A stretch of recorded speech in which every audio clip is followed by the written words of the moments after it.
هذه هاجر الحابشي، هذه رئيسة المعهد العربي لحقوق الانسان. هي سمته، راهو معناها هي جات سمته، قالت المعهد العربي لحقوق الانسان.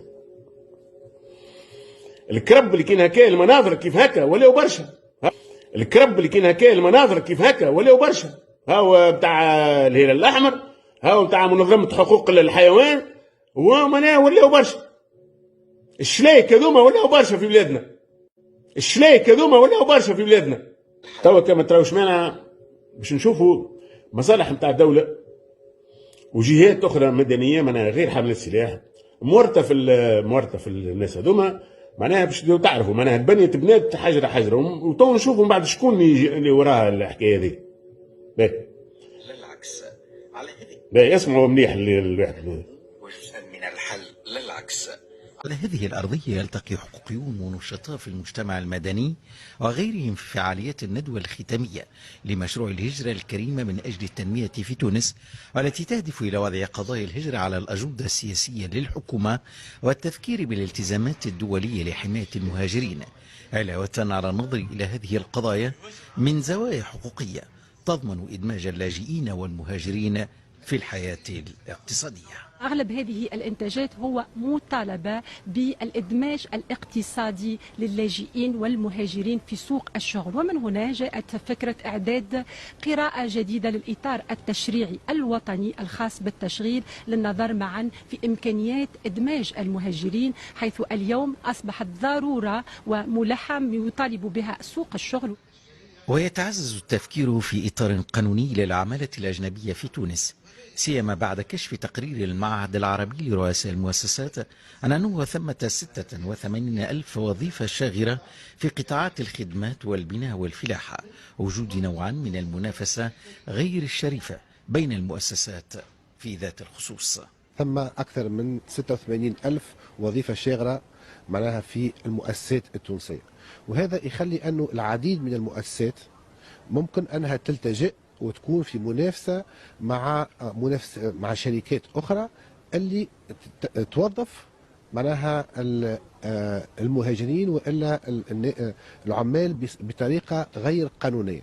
المعهد العربي لحقوق الإنسان وأيضا بعض المنظمات الشريكة التي تنفذ مشروع الهجرة الكريمة من أجل التنمية في تونس، والتي تثمن بدء الحكومة التونسية بصفة تدريجية في إدخال المهاجرين الأجانب في منظومة الحماية الاجتماعية وفي اختصاصات التكوين المهني، تطالب أصحاب القرار السياسي بتكوين لجنة متعددة الأطراف للنظر وبجدية في ملف المهاجرين في تونس.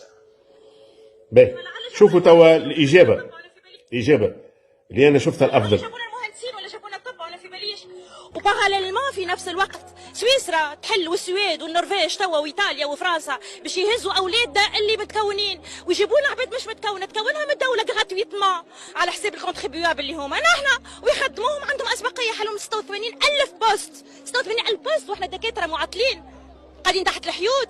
تعاش وزيد تكونهم انت غراتويتمون وفي شنو زاد عايشك في دي دومين دي سيكتور حيويين، ولاو الطريزه نتاعنا نحن نتاع الجبه التونسيه عندهم هما هذاك لونغلوغي باتيسري تونيزيان. علاش حبر تونيزيا كل توسكي تونيزيان ركز علاش؟ على خاطر هذا مشروع نتاع استبدال بالهذوما اللي عندهم لا هويه لا حتى شيء. معني انت تفرض عليا هي قاعده تفسد وتجيب في الصغار بربي لا تقصها تفسد يفو ابلي لي شوز مع لغنا تجيب في صغار من ابياتها بيتها ما تعرفهمش وانا تفرض عليا نعيشهم. احنا اصلا مشاكلنا ما قادرينهمش واولادنا هما اللي عندهم الاولويه.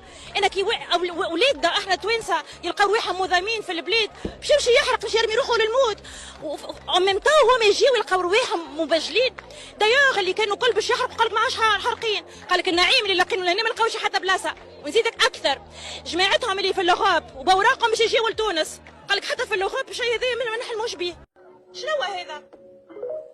باهي سمعتوا ما سمعتوا صاير في بلادنا أو يحضروا 86,000 معناها مكان باش يجيبوه.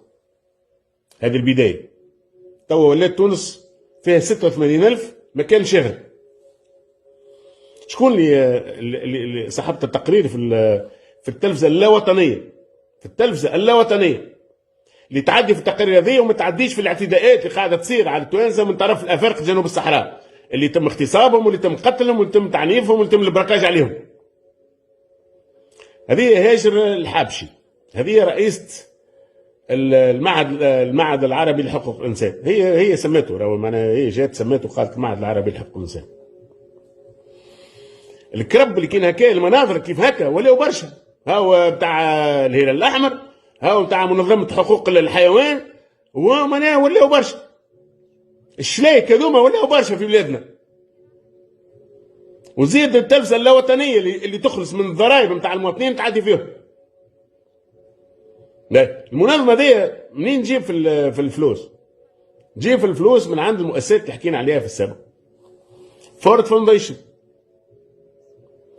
اوبن سوسايتي نتاع جورج سوروس، اي نعم، فاين فور جلوبال هيومانيتي رايت،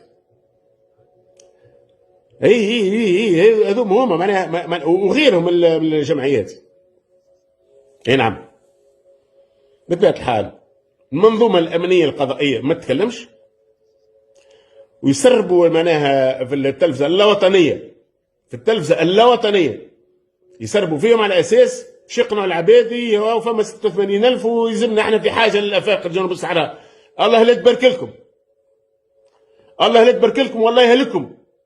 باهي، هذا راهو مش وحدهم، راهو اتحاد الشغل يعطي في بطاقات الخيرات، بلاد سايبه، وحده تسرق، وحده تعطي الاثار، معناها رزق بوك انت عطيه الاثار من الاعداء نتاعنا، والاخر من غادي كان معناها مسكر الفاكسان على 20,000 ماتوا وما يتحاسب حتى واحد لتوا.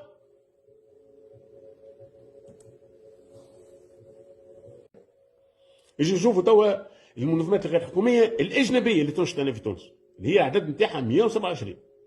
على فكره اللي يحب بياخذ فكره عن المنظمات الغير حكوميه في العالم وفي تونس، فما NGO اكسبلورر، هذا معناها هذه كيف منظمه لكن تعنى بدراسه المنظمات في العالم، المنظمات الغير حكوميه في العالم، اعيد NGO اكسبلورر. قلت في تونس المنظمات الاجنبيه هي 127. باش نحكيو على الاهم اللي قاعد تخدم على الموضوع تاع الافاق. الاولانيه اليو HCR، هذه معناها المنظمه تاع اللاجئين، هذه تابعه للامم المتحده. شنو اخر؟ عندنا كيف المنظمه اللي بعدها هي تير دازيل، تابع شكون؟ تابع فرنسا، كي الملح ما تغيب على طعام. المنظمه اللي بعدها هي ميدسان سون فرونتيير، تابع بلجيكا. المنظمه الرابعه هي اورغانيزاسيون انترناسيونال بور لا ميغراسيون، هذه اللي تعنى بالرجوع ما بين ظفرين الاختياري. مع الاشاره يا ساده ما نزيدش عليكم الكلام. اللي يجي يقابل المنظمه هذه نقول لهم نحب نرجع، يقولوا له باهي ارجع بعد 6 شهور. يرجع بعد 6 شهور، يقولوا لا زيد ارجع بعد 6 شهور اخرين، فماشي معناها يلقى بقعه، معناها هو يتعود ويستانس ويرضى بشغل. باش لو تعرفوا شو اللي صاير في تونس. هذاك علاش ما نقفوش احنا، يحب يرجع معناها دي فولونتير بلادهم، ما يسالش خليه يرجع، هو يرجع لنا احنا نرجع لكيفنا بالريتم اللي يساعدنا احنا، مش بالريتم يساعدهم هما. اللي يخرج ساعة من شكون؟ من مصالح تاع الدولة، انا رجعنا. ايش رجعت بابا؟ رجع 500 في العام وما قاعدين يدخلوا اكثر من 500 في الجامعة. على شكون تضحكوا؟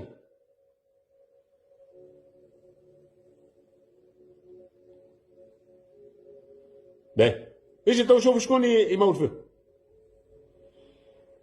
التمويل ما يجيش بعنوان جهة معينة، يجيب بعنوان معناها اللاجئين عموما، لكن اكثر من 55% من التمويلات تجي الفايد افريقيا جنوب الصحراء. يجي احنا نشوفوا توا البلدان اللي هي ما تحشمش، انا اعطي الفلوس انا للاجئين. كي شكون مثلا؟ نبداو معنا بالتدرج. الاولانيه الامارات، اي نعم، 43 مليون بالضبط، 43.1 مليون اورو. باهي، هذا سنة تقدير سنة 2024.